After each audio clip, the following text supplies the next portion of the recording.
पहला, ionic compound exist as a solid. Ionic compound किस state में एग्जिस्ट करता है?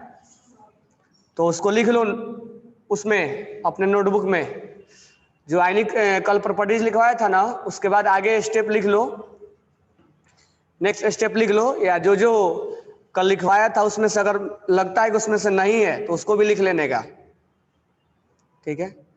तो ionic compound exist in solid state due to strong electrostatic force of attraction. तो ionic compound जो होगा वो सॉलिड स्टेट में एग्जिस्ट करता है, क्यों? Electrostatic force of attraction. Electrostatic force of attraction कब बोलेंगे हम? कब बोलते हैं कि इलेक्ट्रोस्टैटिक फोर्स ऑफ अट्रैक्शन लगता है?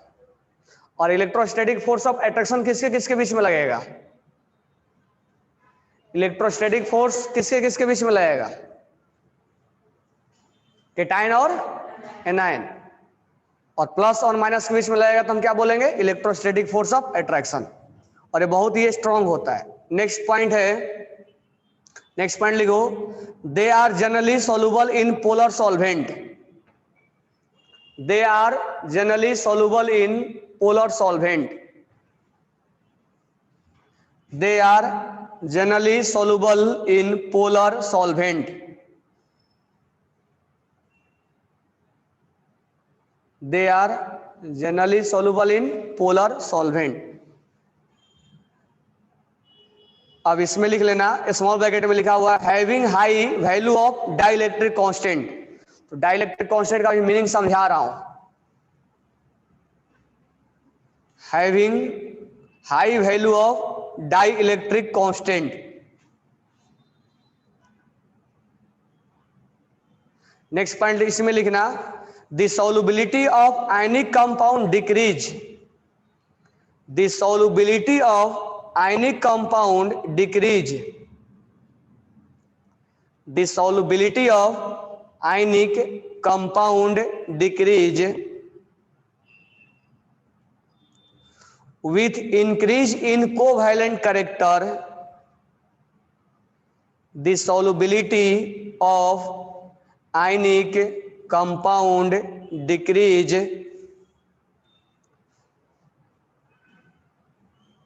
the solubility of ionic compound decrease with increase in covalent character of ionic compound, of ionic compound। कहने का मतलब क्या हुआ? जितना ज्यादा आयनिक होगा उतना ही सॉल्युबिलिटी क्या होगा? ज्यादा होगा।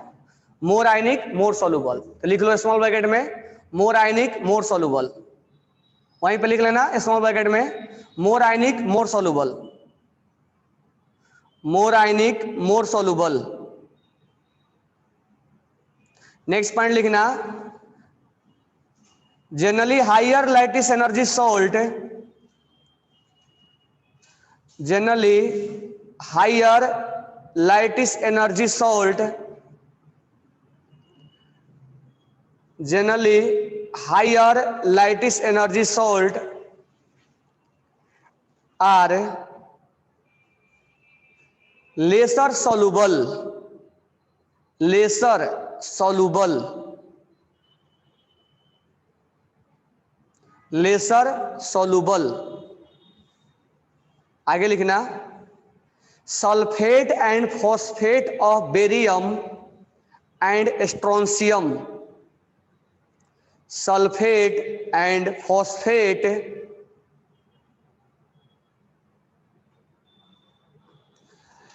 sulfate and phosphate of barium and strontium Sr are insoluble in water, are insoluble in water due to high lattice energy, due to high lattice energy।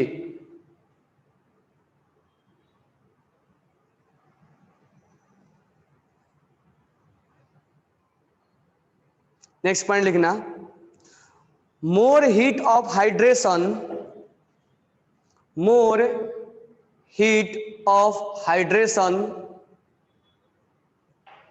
more heat of hydration, more solubility, more heat of hydration, more solubility, more solubility। नीचे लिखना example AlCl3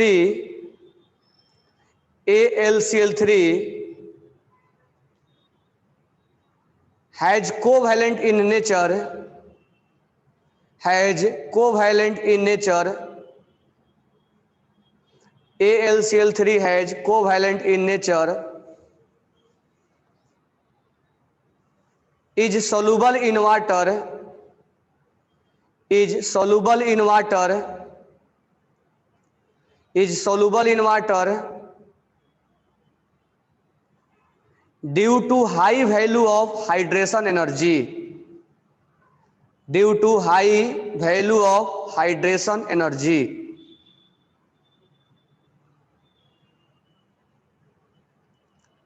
next point लिखना ionic compound are good electrical conductor, ionic compound are good electrical conductor in molten state, any compound are good electrical conductor in molten state in aqueous solution,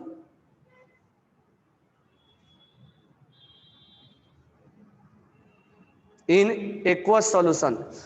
अच्छा कल ये बात बता दिया था कि non directional की वजह से वो आइसोमरिज्म शो नहीं करता है, स्पेस आइसोमर्स नहीं दिखाता है, ठीक है। अब इस चीज को ध्यान से समझो, जो अभी तक पॉइंट लिखे हो उसको ध्यान से समझो और उसको यहां से जो जो पॉइंट लिखे उसको मैच करवाना, ठीक है। कोवैलेंट बॉन्ड और पोलर और नॉन पोलर दोनों होता है शशांक, पोलर और नॉन पोलर दोनों होता है, डिपेंड अपॉन वो स्ट्रक्चर कैसा है। तो हम कोवैलेंट के बारे में आगे में पढ़ेंगे, वो दोनों होता है पोलर और नॉन पोलर। अब देखो यहां से हम सिखा रहे हैं सोलुबिलिटी के बारे में, कंसेप्ट ध्यान से सुनना। सोलुबिलिटी, सोलुबिलिटी के बारे में सिखा रहे हैं, जो भी पॉइंट लिखे हो उसका मीनिंग यहां से निकल के आएगा। सोलुबिलिटी, मान लो हम सॉल्यूशन बनाते हैं तो सॉल्यूशन कैसे बनाते हैं? सॉल्यूशन किससे किसके मिलकर बनता है? सॉल्यूट और सॉल्वेंट। सॉल्यूट होता है और सॉल्वेंट होता है, ठीक है ना। सॉल्यूट होता है और सॉल्वेंट होता है, ठीक है। अब ध्यान से सुनना, मान लो हमने सॉल्यूट लिया, सॉल्यूट लिया और सॉल्वेंट लिया, ठीक है। सॉल्यूट लिया और हमने सॉल्वेंट लिया, ठीक है। अब क्या होगा इसमें, इसमें होगा क्या, मान लो हमने जो सॉल्यूट लिया, सॉल्यूट लिया,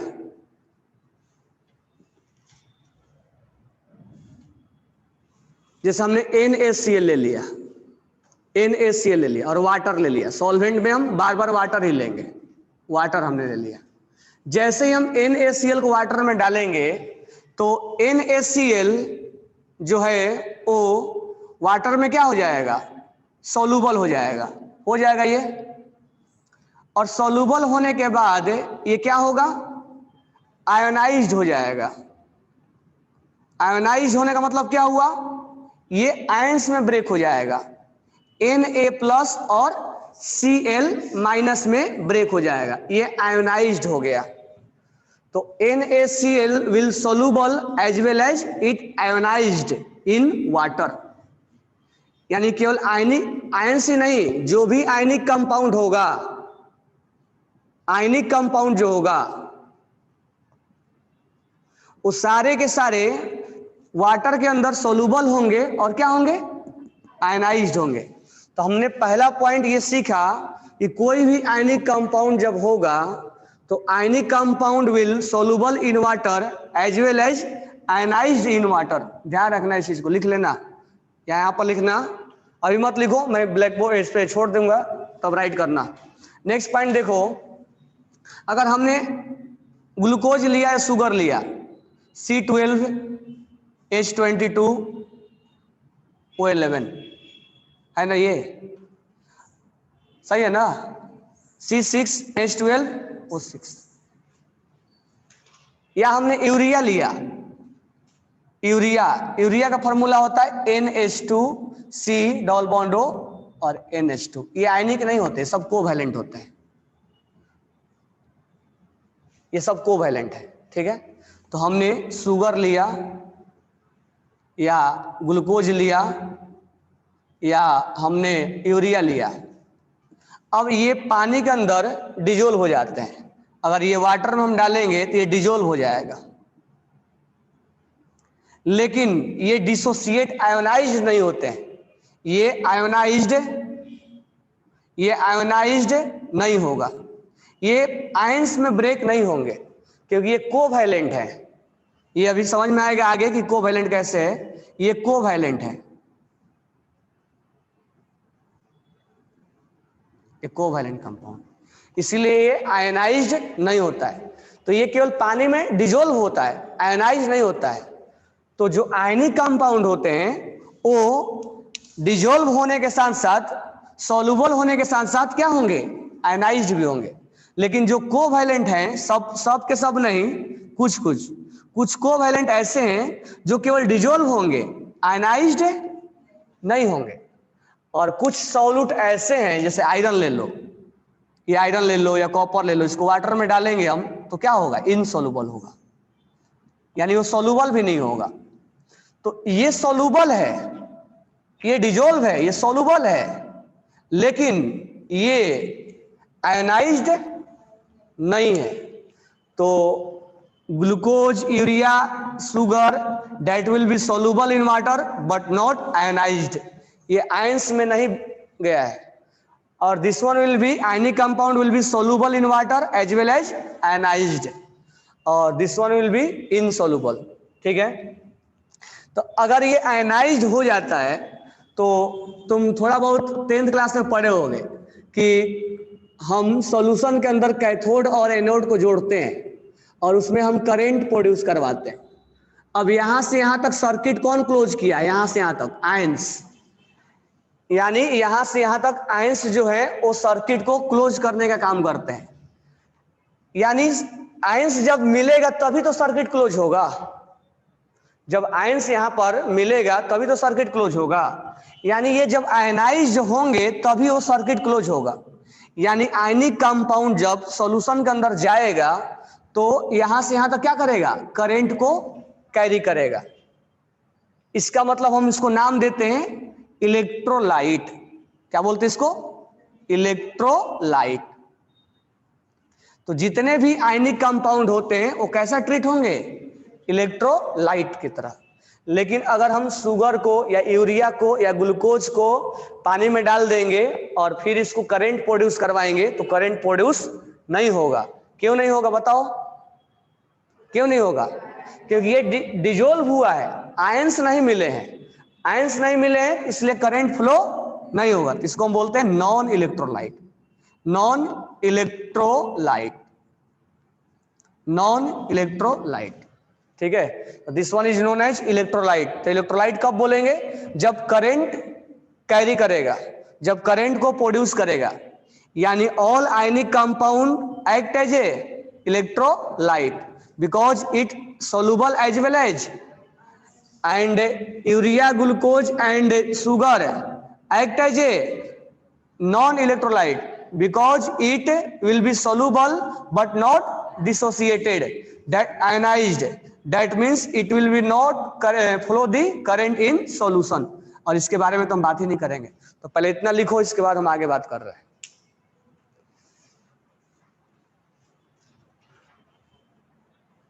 क्या लिखोगे, पहला ये लिखोगे, फिर ये लिखोगे, फिर ये लिखोगे।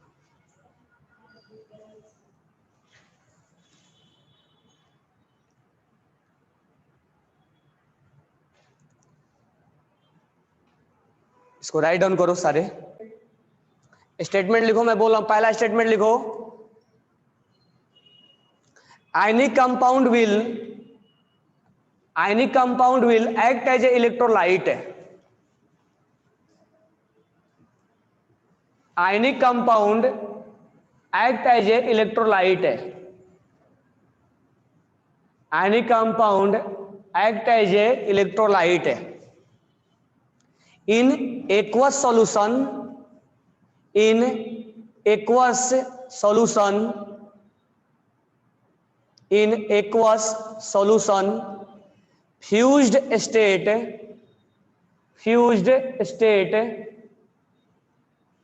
and molten state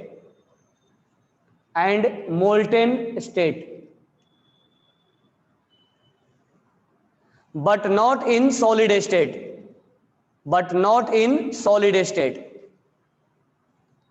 but not in solid state कोई मेरे को ये बताओ सॉलिड स्टेट में क्यों नहीं करता है current flow?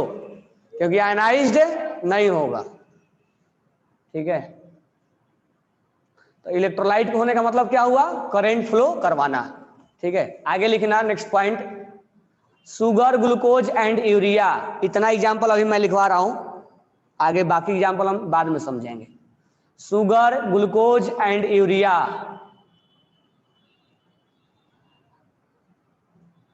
act as a non-electrolyte act as a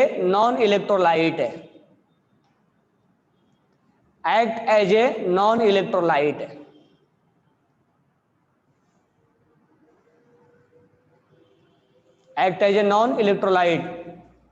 because these are soluble in water but not ionized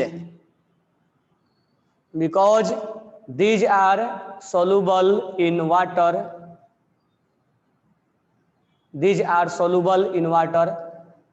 but not ionized ये क्लियर समझ में आ गया सबको? चलो हम उसके बारे में तो बात ही नहीं करेंगे, हम नेक्स्ट बात करते हैं। देखो ध्यान से, अब हमने सोलुबिलिटी के बारे में, एक तो हमने करंट फ्लो करने के बारे में बता दिया। अब जब आयनाइज हो जाता है तो क्या होता है, तो उसमें अब ध्यान से समझेंगे। हम थोड़ा सा सोलुबिलिटी के बारे में बात कर रहे हैं। कोई चीज पानी के अंदर सोलुबल है, ठीक है, तो ध्यान से सुनना है। यहाँ पे अगर हमने यहाँ पर वाटर लिया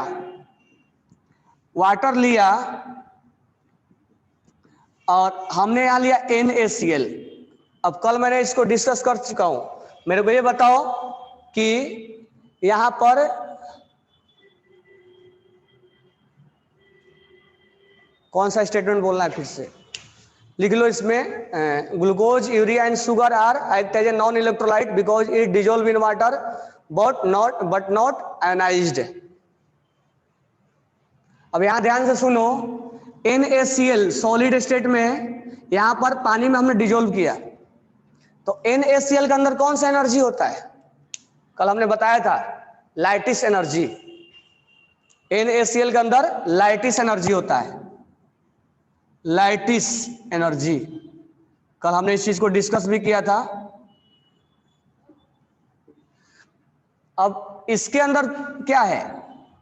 बॉन्ड है। बस इतना समझो कि सॉलिड के अंदर जो एनर्जी होगा उसको हम लाइटिस एनर्जी बोलेंगे। अगर नहीं भी क्लियर है तो वहां पर इतना समझो कि सॉलिड के अंदर जो एनर्जी होगा उसको लाइटिस एनर्जी के नाम से जानेंगे।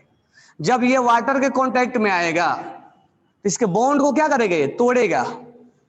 तो ये वाटर इसके ऊपर क्या करेगा? फोर्स लगाएगा, तब तो ये दोनों को सेपरेट अलग अलग कर देगा। ये इसका मतलब वाटर इस पे क्या किया होगा? फोर्स लगाया होगा। ये वाटर इसको फोर्स अप्लाई किया होगा और दोनों को ब्रेक कर दिया होगा, इसके बॉन्ड को। तो जो वाटर फोर्स लगाएगा उसको बोलते हैं डाई इलेक्ट्रिक कांस्टेंट के नाम से जानते हैं। ठीक है, तो उसको हम बोलेंगे डाई इलेक्ट्रिक कांस्टेंट के नाम से जानेंगे। ठीक है, तो डाई इलेक्ट्रिक कांस्टेंट का मीनिंग समझ में आ गया क्या है?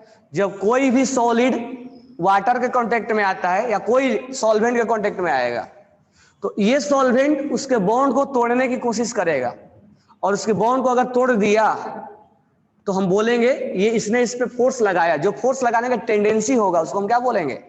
Die electric constant. तो पहले इसको डायग्राम बनाओ और यहां लिखो डाई इलेक्ट्रिक कांस्टेंट, और वहां क्या लिखोगे?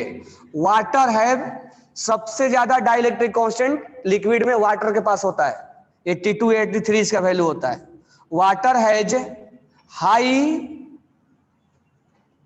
डाई इलेक्ट्रिक वैल्यू अच्छा, एक पानी में कोई चीज डिजोल्व करना है तो हम क्या चाहेंगे कि उसका वैल्यू डाइलेक्ट्रिक ज्यादा से ज्यादा हो या कम से कम हो? ज्यादा हो, तभी ना इसको तोड़ेगा। इसको तोड़ना है, इसके बॉन्ड को, तो ये डाइलेक्ट्रिक वैल्यू क्या होना चाहिए? ज्यादा होना चाहिए, तभी ना इसमें डिजोल्व होगा। अगर ये कम पड़ गया और ये ज्यादा हो गया तो टूटेगा क्या? नहीं। जब बॉन्ड टूटेगा ही नहीं तो केवल हो सकता है कि डिजोल्व हो जाए, आयनाइज्ड नहीं हो।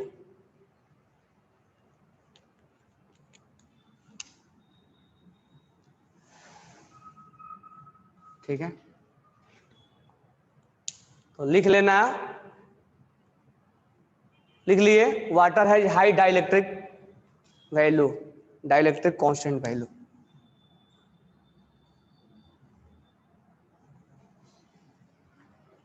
तो कोई चीज पानी के अंदर सोल्यूबल होता है तो उसका पहला कंडीशन ये होना चाहिए, उसका डाइलेक्ट्रिक क्या होना चाहिए? ज्यादा होना चाहिए। सेकेंड, इसके अंदर लाइटिस एनर्जी है और बाद में इसके अंदर हम हाइड्रेशन एनर्जी पढ़ते हैं। तो कोई चीज सोल्यूबल होने के लिए दूसरा कंडीशन क्या है हमारे लिए? हाँ, इसके अंदर हम क्या चाहेंगे? एनर्जी क्या हो? ये बॉन्ड क्या हो? वीक हो। या हम ये चाहेंगे कि लाइटिस एनर्जी क्या हो? कम हो। तो लाइटिस एनर्जी कम हो और हाइड्रेशन एनर्जी ज्यादा हो, तो लिख लो लाइटिस एनर्जी, ऐसे लिख लो, hydration will be larger and equal to lattice energy. तब वो क्या होगा? सोल्यूबल होगा, तब वो सोल्यूबल होगा, अदरवाइज वो सोल्यूबल नहीं होगा। अब यहां से हम बात करेंगे कि हाइड्रेशन एनर्जी क्या है। अब ध्यान से समझो कि हाइड्रेशन एनर्जी क्या होता है। तो एक सॉल्युबिलिटी के लिए दो कंडीशन होता है, हाइड्रेशन एनर्जी लाइटिस एनर्जी से ज्यादा होता है। तो कल हमने लाइटिस एनर्जी के बारे में डिस्कशन कर चुके थे, अब हम आज डिस्कशन कर रहे हैं हाइड्रेशन एनर्जी का। ठीक है, तो ध्यान से सुनना। मान लो हमने एग्जांपल लिया, वाटर इसमें ले लिया और हमने NaCl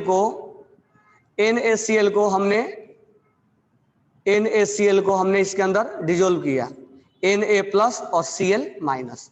अब एक पॉइंट और लिखना, अब ये जो है वाटर क्या है? पोलर है। वाटर क्या है? पोलर है। कैसे वाटर पोलर है? तो थोड़ा सा इलेक्ट्रोनेगेटिव में मैं बताया था, अदरवाइज आगे अभी आएगा। ये इलेक्ट्रोनेगेटिविटी डिफरेंस की वजह से ये पार्शियल नेगेटिव होगा और ये पार्शियल, तो इसको हम क्या बोलेंगे? पोल क्रिएट हो गया है। प्लस और माइनस का क्रिएट होना मतलब पोल क्रिएट होना। तो water is a polar solvent. तो अगला पॉइंट लिख लेना, water is a polar solvent, water is a polar solvent, water is a polar solvent, water is a polar solvent. इससे क्या लेना देना है? अगर ये पोलर है और ये पोलर है तभी उसका डिजोल्व होता है, इसको बोलते हैं like dissolve like. Second statement था। थर्ड स्टेटमेंट लिखना, like dissolve like, like dissolve like. कहने का मतलब क्या हुआ? एक है सॉल्यूट और एक है सॉल्वेंट। अगर सॉल्यूट पोलर है और सॉल्वेंट भी पोलर है, दोनों सेम है, लाइक है, तो ये क्या हो जाएगा? डिजोल्व हो जाएगा। अगर ये नॉन पोलर है, हालांकि हम नॉन पोलर के बारे में अभी ज्यादा जानते नहीं है, आगे अभी आएगा, और ये नॉन पोलर है तो ये क्या हो जाएगा? डिजोल्व हो जाएगा, क्योंकि लाइक है। अगर एक पोलर रहा और दूसरा नॉन पोलर रहा, एक पोलर है और दूसरा नॉन पोलर है, तो ये डिजोल्व नहीं होगा, नॉट डिजोल्व। और एक नॉन पोलर है और एक पोलर है तो ये डिजोल्व